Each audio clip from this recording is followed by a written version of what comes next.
Morning সবাইকে। এই ব্লগটা আমি অনেকদিন আগে শ্যুট করে রেখেছিলাম। আসলে অনেকদিন ব্লগ দিতে পারছিলাম না, মেয়েকে নিয়ে একটু নতুন ঘরে ব্যস্তই ছিলাম। তো কিছু মনে করো না, অনেক দিন ভিডিও দিতে পারিনি। তো এই ভিডিওটা না অনেক দিন আগের, সেই দিন শ্যুট করেছিলাম কিন্তু আর এডিট করে উঠতে পারিনি। এটা হচ্ছে মানে ধরো পুজোর অনেক আগের ভিডিও, আমরা আজকে শেয়ার করার চেষ্টা করছি আর কি। এটা রান্না পুজোর দিনের ভিডিও। তো রান্না করছিলাম সকালবেলা অনেক বেলা করে, খুব একটা রান্নাবান্না ছিল না, কারণ রাত্রেবেলা যেহেতু মার কাছে চলে যাব, মাদের বাড়ি রান্না পুজো আছে, আমার শ্বশুর বাড়িতেও আছে, তো সেখানে তো আমরা যেতে পারি না। আর এবছর পুজো হয়ও নি যদিও। তো এখানে দেখো আমি সকালে রান্না করতে করতে মেয়ে ওদিকে উঠে গেছে, মেয়ে খেলা করছিল, তারপরে এখানে ঘুমিয়েও পড়েছিল আমি রান্না করছিলাম যখন। তো এদিকে দেখো ঘুমাচ্ছে, দেখে নিলে। আর আমি এখানে রান্না বসিয়েছি। ওই দিন করেছিলাম হচ্ছে থোর ভাজা করেছিলাম। তো দেখো কিভাবে রান্নাটা করেছি। ওই শুকনো লঙ্কা ফোড়ন দিয়েছিলাম। থোর ভাজা তো যেরকমভাবে সবাই করে, আমি একটু অন্যরকম কিছুই করি না। ওই সর্ষে ফোড়ন দিয়েছিলাম আর এখানে শুকনো লঙ্কা দিয়েছিলাম, দিয়ে আর এখানে থোরটাকে মানে কেটেই নিয়ে এসেছিলো, যেহেতু এখন মেয়ে থাকে না, অত কাটার সময় থাকে না, তো ও কাটাই থোর নিয়ে এসেছিলো। আমি ধুয়ে টুয়ে শুধু নুন দিয়ে চটকে নিয়েছি। তো ওটাকে এখন দেখো এই ফোড়ন দিয়ে দিলাম, দিয়ে ভাজলাম। ভাজা হয়ে গেছিলো আর ডাল করেছিলাম। আর এখন এমনিতে অনেকদিন পরে এডিটটা করছি, খুব একটা মনেও নেই যে কি করেছিলাম। এই আর দুপুরবেলা আমাদের সেরকম কিছু ছিল না সেদিনের কাজকর্ম। তো আমি রান্না করে যা হোক করে আমি আর মেয়ে মার করে চলে গেছিলাম। আর ওখানে তো মাদের বাড়িতে অনেক কাজ ছিল না ওই দিন। রান্না পুজো জানোই, যাদের বাড়িতে আছে প্রচুর কাজ থাকে। তো আমি এই জলটাও দিয়ে দিই জানো তো, কারণ এই জলটা থোরের থেকেই বেরিয়েছে। ওটা তো খুব আয়রন থাকে। আর মোটামুটি সপ্তাহে আমরা একদিন থোর খাই, মানে যেই সিজনটায় থোর বেশি পাওয়া যায়। চেষ্টা করি, অনেক সময় খাওয়া হয় না, আবার সময় না পেলে, কারণ থোর ভাজতে অনেক সময় লাগে। আর আমি তো থোর খেতে খুব ভালোবাসি। আমার হাজব্যান্ড মোটামুটি পেলেই নিয়ে চলে আসে। আর এখানে দেখো থোর থেকে অনেক জল বেরিয়েছে।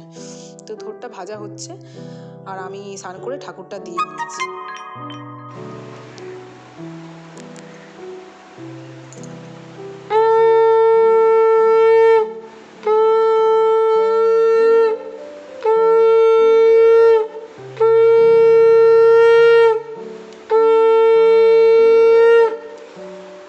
দেখলে ঠাকুর দেওয়া হয়ে গেছে এখানে, আর মেয়ে এখানে খেলছিল। তো আমি কিছুটা শ্যুট করে রেখেছি। আসলে ওকে এই শ্যুট করে রাখার এইগুলো একটাই কারণ, যাতে বড় হলেও দেখতে পায়, বা আমিও অনেক দিন পরে পরে হলেও দেখতে পাই ওর ছোটোবেলাটা কেমন ছিল।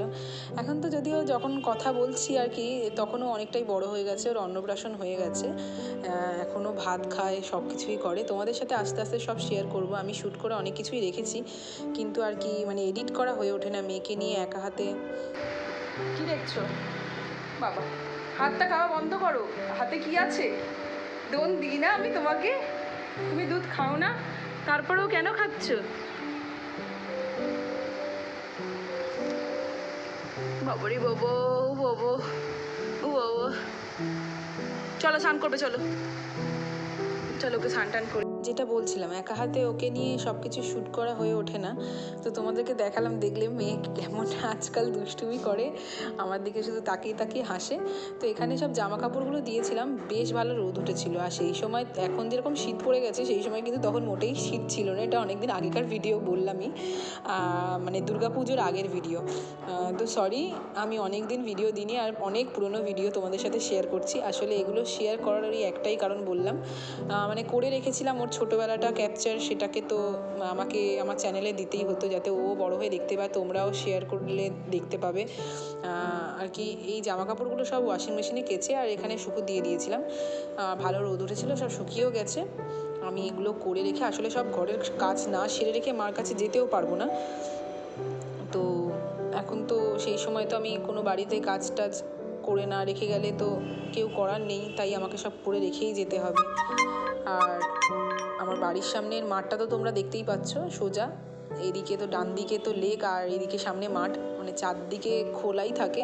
প্রচুর রোদ, ওই জন্য আমাকে সবসময় এরকম মানে জানলা বন্ধ করে, আর না হলে পর্দা দিয়ে রেখে দিতে হয়। আর মেয়ে যেহেতু থাকে, অত রোদ লাগলে ওর পুরো কষ্ট হয়, খুব গরম লাগে।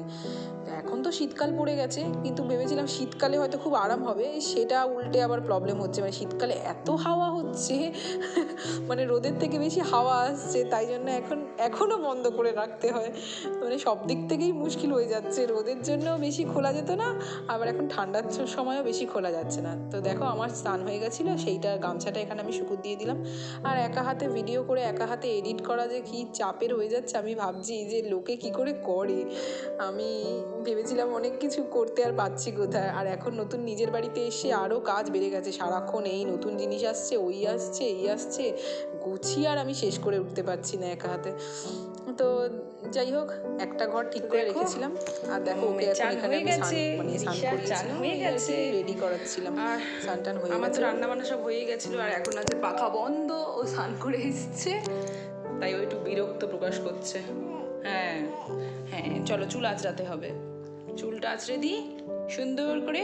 তোমার কত বড় বড় চুল, সবাইকে দেখতে হবে তো, সেটা দেখাবো না আমি, বলো? হ্যাঁ বলো, আমার স্নান হয়ে গেছে, আমি তেল মেখে স্নান করেছি। আর ওখানে এখন ডাইপার পরাইনি ইচ্ছাকৃত, কারণ কি সারাদিন ও ডাইপার পরে থাকলে ওর কষ্ট হবে না, ওই জন্য একটু ফ্রি টাইম রাখি। তো এই জন্য এরকম একটু ছোটো ছোটো প্যান্ট পরিয়ে দিই। এবারে বিকেলবেলা যখন ও ঘুমাবে আবার, তখন আবার পরিয়ে দেবো, কারণ কি ঘুমটা তো খুব দরকার বাচ্চাদের না। আমাদেরই ঘুমের সময় যদি ডিস্টার্ব হয় কেমন লাগে, তো ওই জন্য ওদেরও ঘুমের সময় ডিস্টার্ব হলে ওদেরও ভালো লাগে না নিশ্চয়ই। তো ওই জন্য ঘুমটা যাতে ডিস্টার্ব না হয়, সেই সময় ডাইপারটা পরিয়ে দিই রাত্রেবেলা বা দুপুরবেলা। আর মোটামুটি খুলে রাখারই চেষ্টা করি সকালটা, একান্ত যদি না ঘুমায়। তো চলো এখন বলো, আমরা এখন খেয়ে দিয়ে একটু ঘুমো করবো, তাই তো? তারপর পাপা আসবে।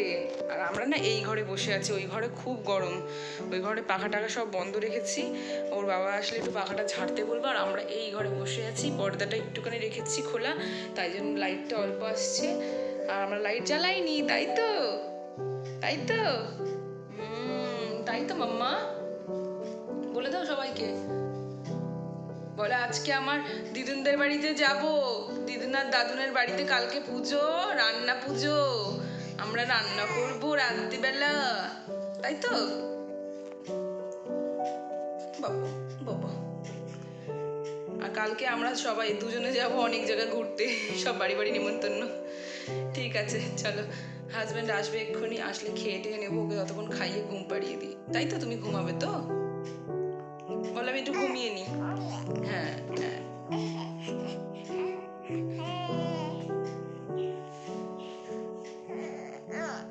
খুব খুশি খুব খুশি। হ্যাঁ হ্যাঁ হ্যাঁ হ্যাঁ হ্যাঁ, ঠিক আছে। এটা রাত্রিবেলা মার বাড়িতে, তো তোমরা বলেইছিলাম যে মার বাড়িতে যাব, তো দেখতেই পাচ্ছ মার বাড়িতে এসে আমি নাইটি পরে একদম রেডি হয়ে নিয়েছি, ফ্রেশ হয়ে যে কাজ করার জন্য। কারণ কি যতই হোক পুজোর জিনিস সব কিছু পরিষ্কার করে করতে হয়। আর এখানে দেখতেই পাচ্ছ কত বাসন বেরিয়েছে, আর মা এখানে বসে বসে পুঁইশাক কাটছে, কারণ মা বললো ওইটা তোরা কেউ পারবি না ভালো করে কাটতে। আর বাবা এদিকে কুমড়োটা কাটছে, কারণ কুমড়োটা যেহেতু খুব শক্ত হয়, তো ওই জন্য মার হাতে ব্যথা, মা বেশি পারে না করতে এখন এইসব। আর এই বছর বাবা প্রচুর কাজ করেছে। আর আমি কি করছি জানো তো, ওদিকে দেখো কলা চটকাচ্ছি মানে পিঠে হবে তো। আর এখানে এগুলো হচ্ছে সব চিংড়ি মাছ, এই গামলাটা বড় গামলা ভর্তি চিংড়ি মাছ রয়েছে, চচ্চড়িতে দেওয়া হবে। ইলিশ মাছের মাথা আর চিংড়ি দিয়ে চচ্চড়ি করা হয়। তার এখানে দেখো কত বাসন সব বার হয়েছে। আর এখানে মানে আমি আর মা সব সবজিগুলো কেটে রেখেছি এখানটায়, রান্না পুজোতে যেগুলো ভাজা হবে, অনেক ধরনের ভাজা হয়। তো এগুলো দেখো পটল, ওখানে রয়েছে চিচিঙ্গে, আলুতে ওখানে হলুদ টলুদ মাখিয়ে রেখেছি, তারপর আছে ঢ্যাঁড়স। আর বোন শ্যুট করে দিচ্ছে এইসব, বোনকে বললাম একটু করে দে। ওদিকে দেখো কলা ভাজা রয়েছে, কলা ভাজাও কাটা হয়েছে। আর এখানে হচ্ছে আমি ময়দাটাকে মাখবো, কলাটা আগে চটকে নিয়ে ভালো করে তারপরে মাখতে হয়, এটা হবে হচ্ছে তেলের পিঠে। আর এখানে দেখো উনুন, এই পুজোটা তো অ্যাকচুয়ালি যারা জানো তাদেরকে মানে বলছি না, যারা জানো না তাদের জন্য বলছি, এটা অ্যাকচুয়ালি একটা উনুনের পুজো করা হয়, মানে উনুনটাকেই ঠাকুর হিসেবে পুজো করা হয়। এই উনুনটা বানানো হয়েছে, এতে রান্না করা হবে, তারপরে এই সকালবেলা এই উনুনটাই ভাজা মানে মানে পুজো করা হবে আর কি। আর ওইখানে দেখলি কাতলা মাছ আর ইলিশ মাছ দুটোই নুন হলুদ মাখিয়ে ধুয়ে ধুয়ে রাখা হয়েছে। আর এছাড়া এই জায়গাটাই বাবা রান্না করবে, বাবা মালসাতে ঠাকুরের ভাত করতে হয়। তো এখানে দেখো বাবা চান করে এবছর করেছে আর কি, বাবা এই প্রথম করলো। রান্না পুজো আমাদের বাড়িতে অনেক বছর ধরেই হয়, কিন্তু বাবার হাতে আসার পর থেকে, ঠাকুমা চলে যাওয়ার পর থেকে কোনো না কোনো কারণে করা হয় না। তো এই বছর প্রথম বাবা খুব সাহস করে করবে বলেই দিয়েছে। তো মা তো পারবে না সব করতে, কারণ মার শরীরটা খুব একটা ভালো নেই, অত ধকল নিতে পারবে না, তাই বাবা বলেছিল যে না আমিই করব। তো দেখো এখানে মালসার হাঁড়িতে আতপ চাল দিয়ে ভোগের ভাতটা বসিয়ে দিতে হয়। এখানে বাবা প্রণাম করে নিচ্ছে, আর ভিজে গায়ে করতে হয়, জানো তো? বাবাই যে গামছাটা পরে আছে এটা পুরো কিন্তু ভিজে, গা মুছতে নেই, মানে গায়ে মাথায় জল ঢেলে ভাত বসাতে হয়, এইসব ধূপ টুপ জ্বালিয়ে সব কিছু করে। মানে বাবা কিন্তু এখনও ছাড়েনি, যতক্ষণ না ভাত হয়ে যাবে ততক্ষণ বাবা কিন্তু এরকম ভিজে অবস্থায় থাকবে। তোমরা হয়তো দেখলে বুঝতে পারছো বাবার মাথা পুরো ভিজে, গায়ে জল ভর্তি। তো এইভাবেই পুজোটা করতে হয়, ওই জন্যই মা করতে পারেনি, কারণ মার তো শরীরটা খুব একটা ভালো নেই, মার এমনিই ঠান্ডা লেগেছিলো খুব। তো যদি মা করতে যেত মার আরও শরীর খারাপ হয়ে যেত। তো খুব স্ট্রাগল করেই বাবা এটা জ্বালিয়েছে আর কি, মানে পারছিল না আসলে। কি বলো তো, ওই যে মাটি এটা ছিল না, উনুনটা বানানো ছিল, ওটা ভিজে ছিল, তো ওই জন্যই আরও হচ্ছিল না। তো আমরা তো প্রথমবার করেছি, ওই জন্য অতটা বুঝে উঠতে পারছিল না, বাবা বারবার জ্বালাচ্ছিলো, বারবার নিভে যাচ্ছিলো। তো কী আর করা যাবে, প্রথমবার একটু এরকম হয়েছে, পরের বার থেকে হয়তো মনে রাখবে বাবা, ঠিকঠাক করেই করবে। উনুনটা বাবাই বানিয়েছে, এই কড়ার উপরে বাবার যে কাজের কড়াটা রয়েছে, মানে মশলা মাখানোর, ওইটার উপরেই উনুনটা বানিয়েছে আর কি। আর এই কাঠটার সব বাবা জোগাড় করে নিয়ে এসছে, ওই কাঠ দিয়েই হবে। তো দেখো ওইটা হয়ে গেছে, আর এখানে সব ভাজাভুজিও হয়ে গেছে। আর এখানে হচ্ছে এটা মেইন অ্যাট্রাকশন এই পুজোর, সেটা হচ্ছে ইলিশ মাছের মাথা আর বড় বড় গলদা চিংড়ি দিয়ে চচ্চড়ি। তো পুঁই শাক কুমড়ো দিয়ে চচ্চড়ি। এখানে পায়েস করা হয়ে গেছে, ভোগের ডাল চচ্চড়ি হয়েছে, মাছ ভাজা হয়ে গেছে, তেলের পিঠেও আমি ভেজে দিয়েছি। মোটামুটি সব রান্নাই শেষ, এখানে সব ভাজাভুজি হয়ে গেছে, পটল, কলা, চিচিঙ্গে, ঢ্যাঁড়স, আলু ভাজা, ওদিকে পিঠে হয়ে গেছে। আর ওই যে উনুনটা বসে রয়েছে ওর পাশে দেখো, ওখানে প্রদীপ জ্বালানোর পাশে ওখানে ভোগের ভাতটা রাখা রয়েছে। তো সকালবেলা সব এখানেই এরকম করে এর ওপরে মানে সব শাপলা দিয়ে সাজিয়ে সুন্দর করে পুজো করা হয়। তো আমি পাটিসাপটাটা করছিলাম, তারপরে বোনকে দিয়ে চলে গেলাম, কারণ মেয়ে খুব খিদে পেয়েছিলো, কাঁদছিলো, ঘুম থেকে উঠে গেছিলো। তো এটা অনেক রাতে, মানে ভোর রাত হয়ে গেছে তখন, অলমোস্ট তখন 3টে বাজে। তো আমাদের রান্না ওই 3:30টার দিকে শেষ হয়ে গেছে, সব বাসন কুসন মেজে শুতে শুতে 4টে বেজে গেছে। তারপর আমার হাজব্যান্ড এসে আমাকে নিয়ে গেছে। তো মা ওখানে মেয়েকে নিয়ে রয়েছে, আমি খাইয়ে এসেছি। এই যে মা মেয়েকে নিয়ে বসে রয়েছে রাত্রেবেলা, ও তো কিছুতেই ঘুমাবে না, একটুখানি ঘুমিয়ে উঠে গেছে। দেখো না দোল দিচ্ছে, ওকে পারলে মানে ঘুম পাড়াতে গিয়ে তুমি ঘুমিয়ে পড়বে আর কি। মা তো এখানে কাহিল হয়ে গেছে। রিজু, এই দেখো ক্যামেরা হচ্ছে। ও বাবা, এটা কি চুপ, দেখো।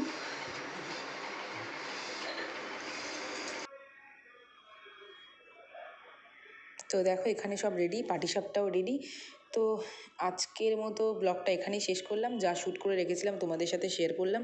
যদি ভালো লাগে প্লিজ সাবস্ক্রাইব করো, লাইক করো আমার চ্যানেলটাকে, আর আমাকে এগিয়ে যেতে একটু সাহায্য করো।